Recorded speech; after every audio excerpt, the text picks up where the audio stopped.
بسم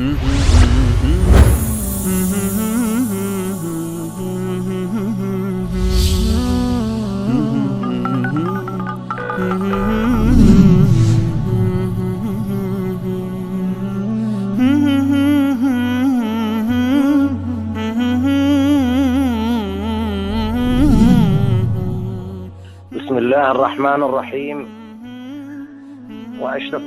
والصلاة والسلام على أشرف الأنبياء والمرسلين محمد المصطفى وعلى آله وصحبه المنتجبين، وبعد. من بعنوان یک شیعه هدایت یافته از اهواز به نام رامی اهوازی پیامی دارم با زبان عربی به همزبانان عرب من در اهواز و در همه جای جهان. اگر صدای من را بشنوند خواهش میکنم پخش کنید، چون با عربی میخوام پیامو بگم. بسم الله الرحمن الرحيم. اخواني العرب في الاهواز وفي كل مكان، يا اخواني انا منكم شيعي وهداني الله جل في علاه. يا اخواني انا جالسة مجالسكم، ففي مجالسكم شاهدت احدكم يمشي هنا وهناك والبعيد والغريب حتى يتمعن في كلمة شاعر أو يتدبرها. ما لكم لا تدبرون الكتاب القرآن؟ تريدون أن الله سبحانه وتعالى يرفع علينا طورا مثلا كما رفع على بني إسرائيل حين قال لهم خذوا الكتاب بقوة؟ والله تندموا يوما. ارجعوا إلى كتاب الله والسنة النبوية الصحيحة فتدبروا آياته. والله هو كتاب الهدى والخير لكل العالمين، وما محمدا إلا رحمة إلى العالمين. وها اليوم هذا أمانة محمد عليه الصلاة والسلام، وهو كتاب الله جل في علاه.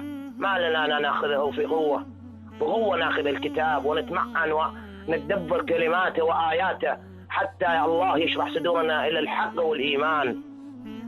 والله أكثركم إذا أقول لهم اتقوا الله واخذوا القرآن فيقول لي إن علي القرآن الناطق.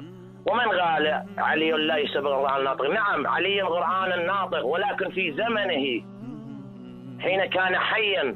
فاليوم إذا أريد أسأل مسألة أو أي شيء، هل يصح لي أن أروح لقبر علي وأقول لي يا علي شرحها لي أو حلها لي وتدبرها لي؟ علي قد مات. ما لكم كيف تحكمون؟ هذا كتاب الله حي لا يموت. فارجعوا إلى كتاب الله، إلى سنة النبي الصحيحة. فقال الله إذا اختلفتم في شيء فردوه إلى الله والرسول، وهو كتاب الله. إلى الله وكتاب الله، والرسول هي السنة النبي الصحيحة الذي نقلت على الصحابة، تناقلوها إلى الصحابة والتابعين التابعين.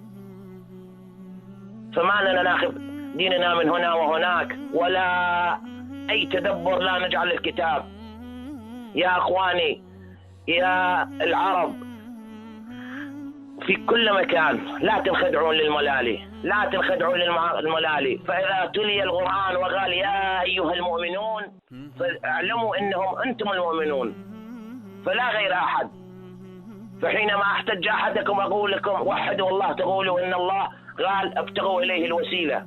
وأنا سؤالي لكم إذا إن شاء الله يبث صوتي، وهذا سؤالي لكم. نعم الوسيلة، فماذا كانت وسيلة علي؟ أول الآية يقول الله يا أيها المؤمنون اتقوا الله وابتغوا إليه الوسيلة. اتقوا الله أي اجتنبوا نواهيه وابتغوا إليه الوسيلة وهي امتثال أمر الله سبحانه وتعالى. فإذ كان الوسيلة هو علي وآل بيته رضوان الله عليهم، ما كان وسيلة علي وآل بيته؟ أليس عليا من المؤمنين؟ فالآية تنطبق عليه أيضا. من كان وسيلة عليه رضوان الله؟ من كان وسيلة النبي؟ ومن كان وسيلة الصحابة؟ ما لكم كيف تحكمون؟ لا يغرونكم. ابتغوا إلى الله الوسيلة. المراجع وقال لك يبوا يسطر عليه حتى يخدعكم.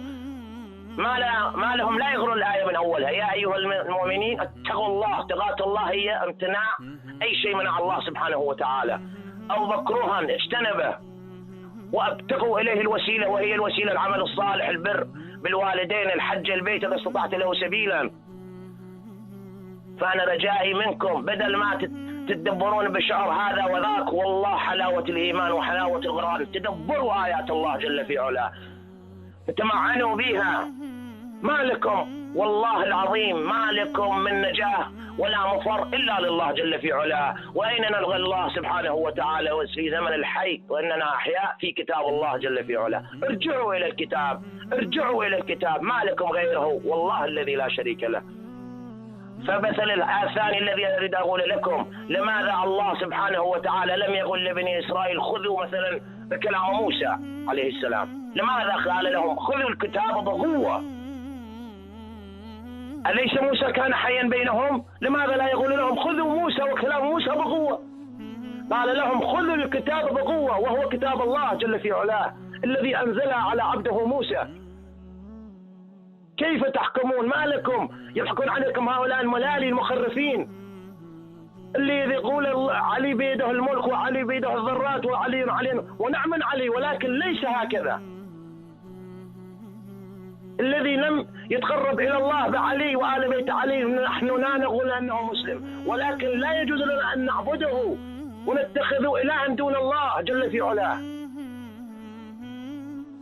وصلى الله على نبينا وإمامنا وغرة أعيننا محمد المصطفى وعلى آله وصحبه من والاه. واللهم اهدنا واهد قومي وهم لا يعلمون. اللهم ردهم ردا جميلا إلى القرآن يا رب العالمين. اللهم ردهم ردا سليما إلى القرآن يا الله يا الله يا ذا الجلال والإكرام. بابا تشكر از برنامه خوبتان، خیلی ممنونم که به من فرصت دادید. امیدوارم که این پیام من را پخش کنید، ولو در زبان عربی میتونید ترجمهش کنید، چون من فارسیم اینقدر خوب نیست. تشکر، خدا حافظ.